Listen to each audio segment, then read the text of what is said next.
Hey, salut à tous, bienvenue dans la review de l'épisode Dragon Ball Super numéro 14, le dernier épisode, et oui, enfin, de Battle of God, tout simplement. Voilà, on voit à la fin que c'est terminé, donc écoutez, je vais commencer la review par le début, et j'ai changé de casque aussi, puisque celui de d'habitude a un petit problème, donc j'espère qu'il n'y aura pas de soucis au niveau du son. Alors, on est évidemment toujours sur le combat Goku versus Beerus. Goku qui vraiment donne tout ce qu'il a, on peut le dire, hein, franchement. Il dépasse toutes ses limites personnelles, même on le voit vraiment se battre.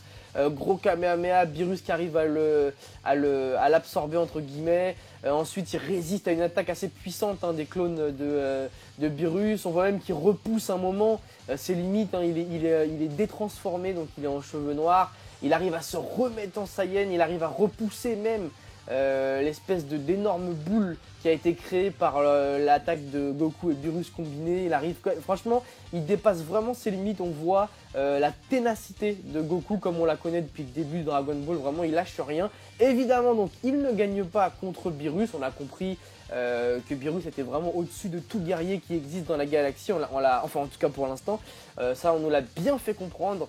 Et Goku donc perd le combat et retombe sur le bateau où tout a commencé, puisque je vous rappelle quand même qu'à la base c'est l'anniversaire de Bulma, et bien évidemment suivi donc de Beerus qui va détruire la Terre comme promis, hein, puisque c'était le pacte. Si Goku gagne, je laisse la Terre, si Goku perd, je détruis la Terre. Voilà, alors il va détruire la Terre et au moment de son attaque destructrice, Beerus s'endort et on apprend juste par la suite que c'était tout simplement fait exprès, voilà, donc il voulait pas du tout détruire la Terre, il a fait exprès de s'endormir tranquillement, voilà, avant que Whis le ramène de là où ils viennent tout simplement. Donc c'est là qu'on voit que Beerus n'est finalement ni gentil ni méchant, et je pense que c'est pour ça qu'il y a beaucoup de gens qui aiment ce personnage Beerus. Il est vraiment ni gentil ni méchant, en général c'est vraiment, bah écoutez, soit l'un soit l'autre, ou alors l'un qui se transforme en l'autre, un gentil qui devient méchant ou un méchant qui devient gentil.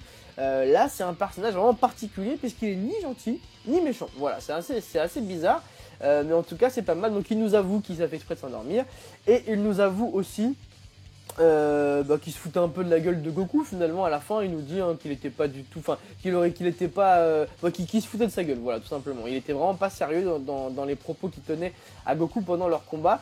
Donc ça nous prouve une fois de plus qu'il est bien au-dessus de tout le monde, ce Beerus. Et à la fin donc l'atmosphère s'adoucit un petit peu, puisqu'ils sont en famille. C'est d'ailleurs la bonne occasion à Gohan de parler à Goku pour lui annoncer qu'il allait devenir père. Voilà, donc c'est Pan, l'enfant, pour ceux qui connaissent, ceux qui ont regardé GT. C'est la petite Pan, donc on la connaît, c'est une fille.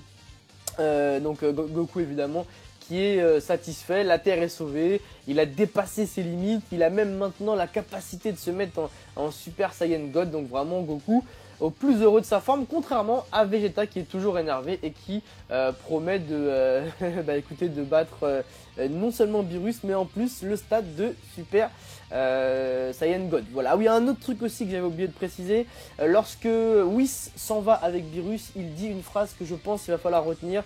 Il dit à Goku: merci d'avoir amusé Beerus, un jour je te récompenserai. Donc voilà, ça je pense c'est très important de retenir ces mots, parce que je pense qu'un jour va arriver où justement il y aura ce remerciement de la part de Whis, et à mon avis ce sera vraiment intéressant. Voilà pour cet épisode, plutôt pas mal franchement, enfin la fin. Et dans la preview on voit justement l'épisode 15, donc qui sont le début finalement Dragon Ball Super. Alors c'est un espèce de tournoi de combattants avec Goku, organisé apparemment par Hercule d'après ce que j'ai compris. Alors c'est un peu foutoir, les monstres sont un petit peu tirés par les cheveux, et on voit à la fin une espèce de Satan en Super Saiyan. Alors écoutez, je suis plein d'interrogations pour cet épisode 15. Ne le loupez surtout pas, et rendez-vous la semaine prochaine pour qu'on puisse en parler ensemble. Voilà, bonne semaine à tous, ciao.